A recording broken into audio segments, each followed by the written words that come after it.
السلام علیکم ورحمۃ اللہ وبرکاتہ۔ وعلیکم السلام ورحمۃ اللہ وبرکاتہ۔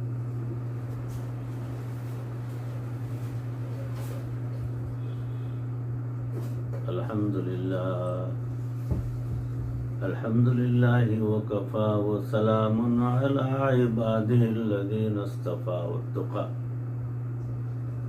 اما بعد فقد قال رسول اللہ صلی اللہ علیہ وسلم: لكل شيء سقالة وسقالة القلوب ذكر الله۔ محترم و مکرم ناظرین، حاضرین، سامعین، عزیز و بھائیوں، بزرگوں اور دوستوں، تصوف کے عنوان سے جو بیانات کا سلسلہ چل رہا ہے، اس میں موضوع ہے اصلاح باطن کی فکر۔ تو باطنی اصلاح جب تک نہیں ہوگی، اعمال کی قبولیت جو ہے اس پر کوئی بھروسہ نہیں۔ آج کے دور کا ایک اور فتنہ یہ بھی ہے، اکثر علماء نے ذکر و سلوک کو نفلی کام سمجھنا شروع کر دیا ہے۔ یعنی اگر کوئی بیٹھا درود وظیفہ کر رہا ہو تو ان کا ذہن یہ ہوتا ہے کہ نفلی کام کر رہا ہے۔ صوفی صاحب ہے، ضروری ہی نہیں سمجھتے کہ یہ ہمارے لیے بھی ضروری ہے۔ بھائیوں، یہ ضروری ہے، اس کے بغیر اندر کے میل کو دور نہیں کیا جا سکتا۔ لِكُلِّ شَيْءٍ سِقَالَةٌ وَسِقَالَةُ الْقُلُوبِ ذِكْرُ اللَّهِ۔ ہر چیز کی پالش ہوتی ہے اور دلوں کی پالش یعنی صفائی اللہ کے ذکر میں ہے۔ اب اگر کہیں کہ کچھ وقت نکالیں تو کہتے ہیں کہ مراقبہ کہاں سے آ گیا، فلاں کہاں سے آ گیا۔ تو اس لیے شیطان جو فوری مغالطہ ذہن میں ڈال دیتا ہے، اس کو کلیئر کرنا ضروری ہے۔ آج کے دور میں تو چونکہ داغ ایسے ہوتے ہیں کہ اس کیمیکل کو لگائے بغیر دھبے دور ہی نہیں ہوتے ہیں، تو آپ بھی کر لیجئے، ہمیں بھی بتا دیجئے، ہم کون سا اس کو فرض کہہ رہے ہیں۔ ہمارے مشائخ نے جو اسباق بتائے ہوئے لاکھوں انسانوں نے کیے اور اللہ نے ان کو نسبت کا نور عطا کیا، اور اس نسبت کے نور کی دلیل یہ ہے کہ ان لوگوں کو صبر اور شکر کی زندگی نصیب ہوئی، ان کو قضا و قدر کے اوپر اطمینان نصیب ہوا، اور ان کو شریعت کی کسی بات کو قبول کرنے کے لیے دلیل کی ضرورت کبھی محسوس نہ ہوئی۔ بلا دلیل انہوں نے سب مانا۔ اب یہ نعمتیں کسی کو بغیر اسباق کے نصیب ہیں تو وہ بڑا ہی خوش نصیب ہے۔ ہم اس بندے کی عظمت کو سلام کرتے ہیں۔ بھائیو دیکھیں، ایک ہوتا ہے چھت کے اوپر سیڑھیوں سے چڑھ کے جانا، اور ایک بندہ پہلے ہی چڑھ کے کھڑا ہو، ہم اس کو مبارکباد ہی دیں گے، دیں گے نا، کہ آپ پہلے سے چڑھ کے کھڑے ہیں یا پہنچے ہوئے ہیں۔ جب شریعت نے کہہ دیا کہ چھت پر پہنچو، تو اب جو ایک چھلانگ لگا کے پہنچ سکتا ہے وہ پہنچے، جو ایسے نہیں پہنچ سکتا تو پھر سیڑھیوں کے ذریعے سے اوپر پہنچے، اور اگر سیڑھیاں نہیں چڑھ سکتے، ہڈی کے جوڑ میں درد ہے، تو لفٹ کے ذریعے چھت پر پہنچے۔ یہ تو سب ذرائع ہیں، اصل تو پہنچنا چھت پر ہے۔ یہی حال ان معاملات کا ہے۔ اصل مقصود اپنے من کو صاف کرنا ہے۔ خفی ذکر، جہری ذکر، مراقبے اور باقی مجاہدے، نفس کے خلاف کام کرنا، کم کھانا، کم سونا، کم باتیں کرنا، یہ سب کی سب سیڑھیاں ہیں یا لفٹ ہیں یا اوپر چڑھنے کے لیے رسی کا ذریعہ ہیں۔ ہو سکتا ہے کسی کو رسی کے ذریعے اوپر چڑھنا آسان لگے، کسی کو سیڑھی کے ذریعے اوپر چڑھنا آسان لگے، کسی کو لفٹ کے ذریعے سے اوپر چڑھنا آسان لگے، مگر سب کے لیے چھت پر چڑھنا ضروری ہے۔ بالکل اسی طرح مقام احسان چونکہ دین کا ایک حصہ ہے، اس لیے اس کا حاصل کرنا ہم میں ہر ایک پر لازم ہے۔ کوئی نہیں کہہ سکتا کہ میرے لیے اس کیفیت کا حاصل کرنا ضروری نہیں۔ یہ دین ہے، اگر ہم اس کو حاصل نہیں کریں گے تو دین کے ایک حصے سے محروم ہو جائیں گے۔ تو شاگرد کو کبھی لازم ہے اور استاد پر بھی لازم ہے، دفتر والے پر بھی لازم ہے، مدرسے والے پر بھی لازم ہے۔ ضرورت کی اہمیت سے کوئی انکار نہیں کر سکتا اور شاگرد کو لازم ہے۔ اب حاصل کیسے کیا جائے، اس میں ہم کسی کے ساتھ اصرار نہیں کرتے کہ تم یوں ہی کرو گے تو سنورو گے۔ یہ تو تجربے کی بات ہے۔ ہمارے مشائخ کو اللہ تعالیٰ نے جو بصیرت دی تو انہوں نے اس طریقہ ذکر کو اختیار کیا اور اللہ نے ان کو یہ نعمت عطا فرمائی۔ تو صاف ظاہر ہے جس بندے کو جس دوائی سے فائدہ ہوتا ہے وہ دوائی دوسروں کو بھی بتاتا ہے۔ یہ ذکر و سلوک اسباق دوائیاں ہیں۔ ہمارے مشائخ نے اس سے فائدہ پایا، صحت پائی، اور انہوں نے دوسروں کو بھی بتایا کہ بھائیو تم بھی یہ دوائیاں استعمال کرو۔ تو ہم بھی وہی دوائیاں استعمال کر رہے ہیں۔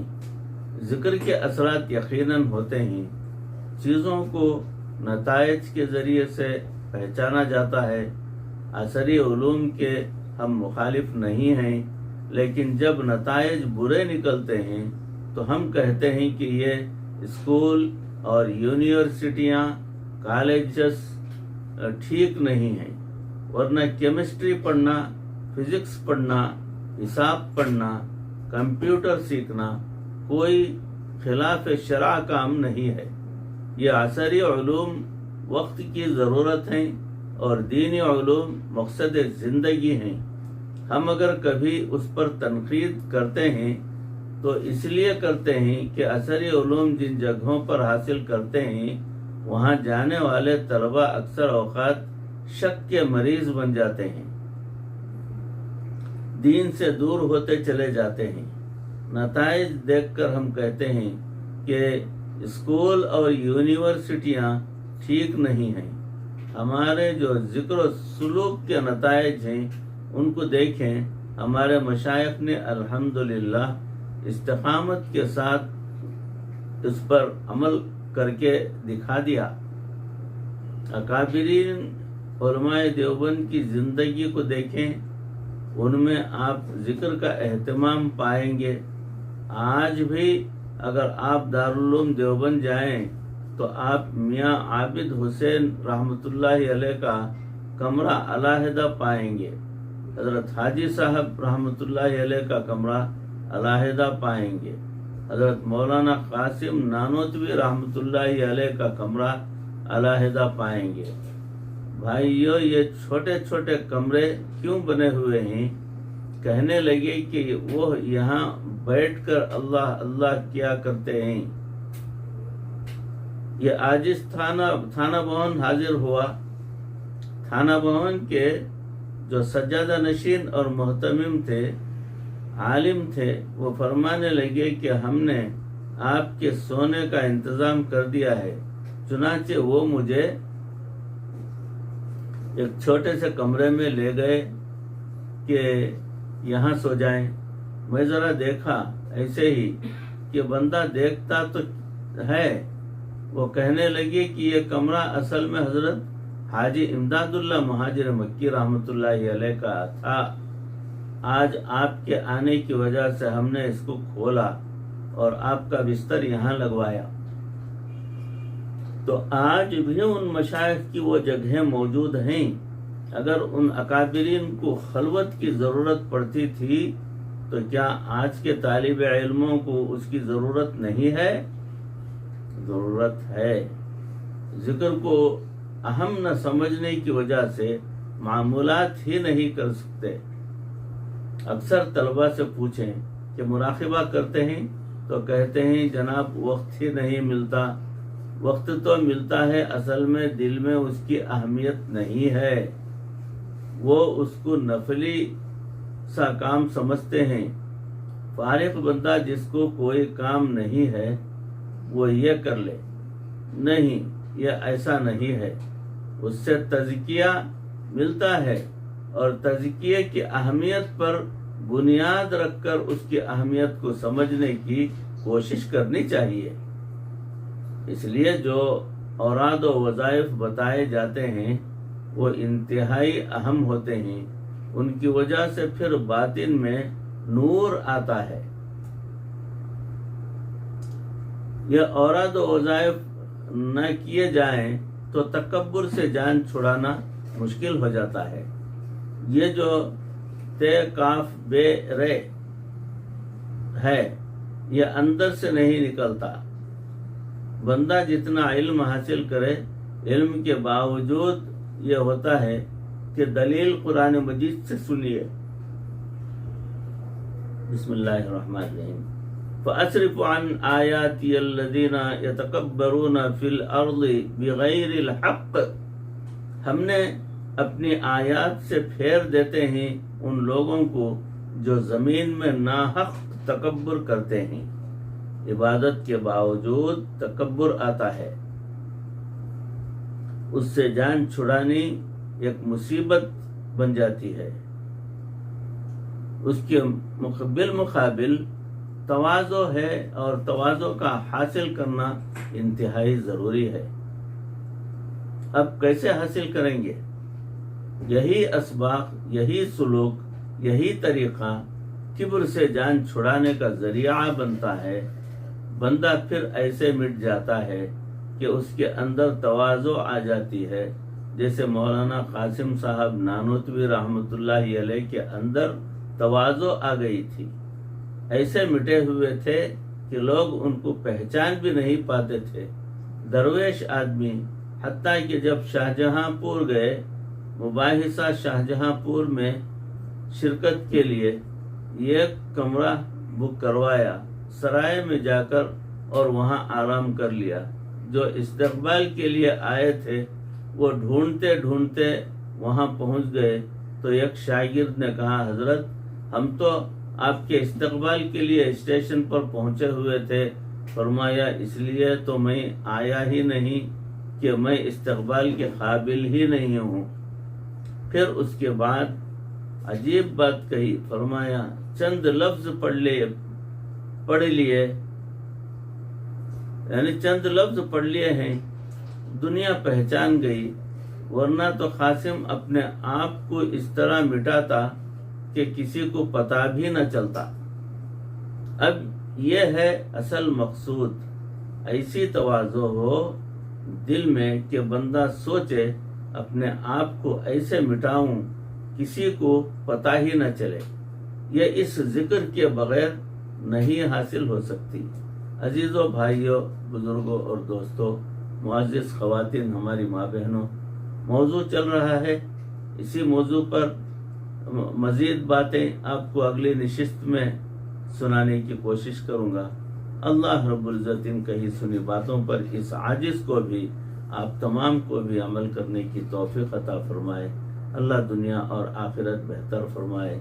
اللہ ہمارے دلوں کو اپنی طرف پھیر لے، ہمارے دلوں میں اللہ کی محبت اور معرفت کو اتار دے۔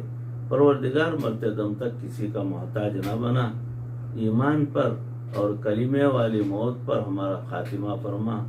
ربنا تقبل منا انك انت السميع العليم وتب علينا انك انت التواب الرحيم صلی وسلم على حبیبك سیدنا و مولانا محمد وآلہ وصحابہ اجمعین برحمتک یا ارحم الراحمین والحمد للہ رب العالمین۔ السلام علیکم ورحمۃ اللہ وبرکاتہ۔